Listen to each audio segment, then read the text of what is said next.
Ada berita yang bersumber pada laporan AIDS Data, sebuah lembaga riset pembangunan di bawah College of William and Mary. Laporan ini mengungkap data dari berbagai negara terkait yang berhutang dengan Tiongkok, termasuk Indonesia. Dua klarifikasi data hutang ke Tiongkok yang dibahas dalam laporan itu yaitu: satu, unreported debt atau hutang yang tidak dilaporkan. Yang kedua adalah hidden debt atau hutang yang disembunyikan. Khusus hidden debt, Indonesia dinyatakan bahwa berhutang sebesar US dollar 17,28 billion, yang mana lebih dari 4 kali sovereign debt Indonesia kepada Tiongkok, yaitu sebesar hanya 3,9 billion US dollar. Mengapa hidden debt ini penting untuk dibahas? Ini kembali pada status pembahasan kita terdahulu tentang keuangan BUMN. Hidden debt ini dimiliki oleh BUMN, dengan demikian tidak akan muncul dalam balance sheet pemerintah, namun muncul dalam balance sheet BUMN tersebut. Perbedaan antara sovereign debt dengan hidden debt adalah: satu, apabila sovereign debt default,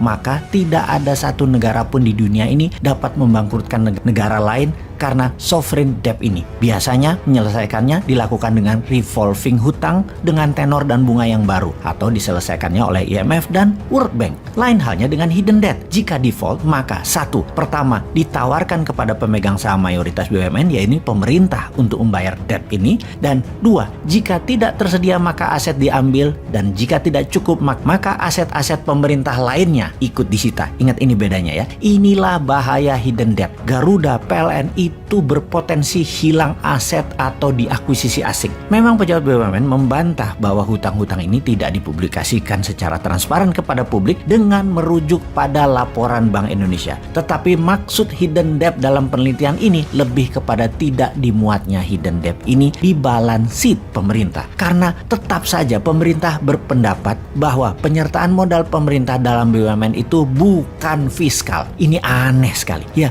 tapi namanya juga lagi berkuasa.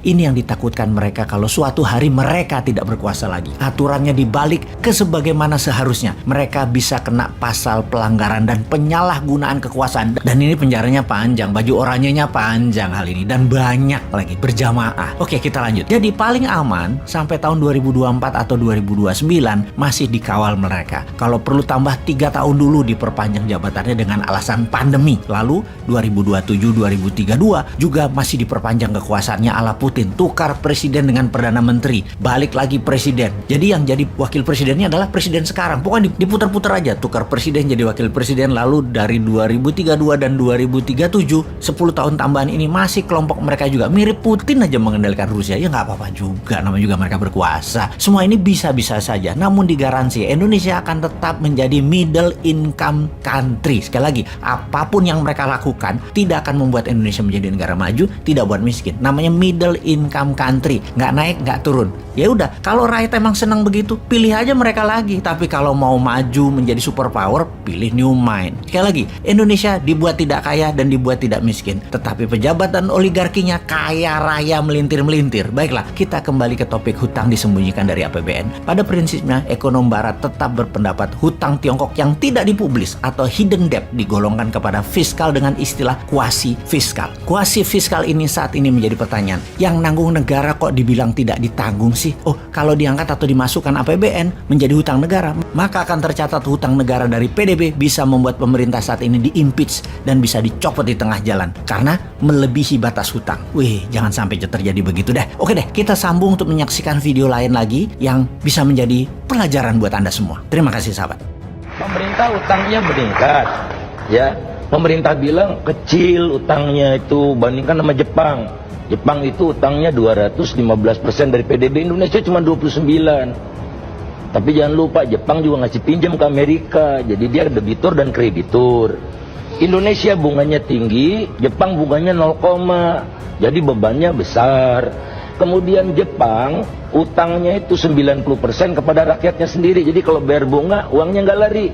Indonesia tertinggi di dunia utangnya yang dipegang oleh asing, bonds ya gitu.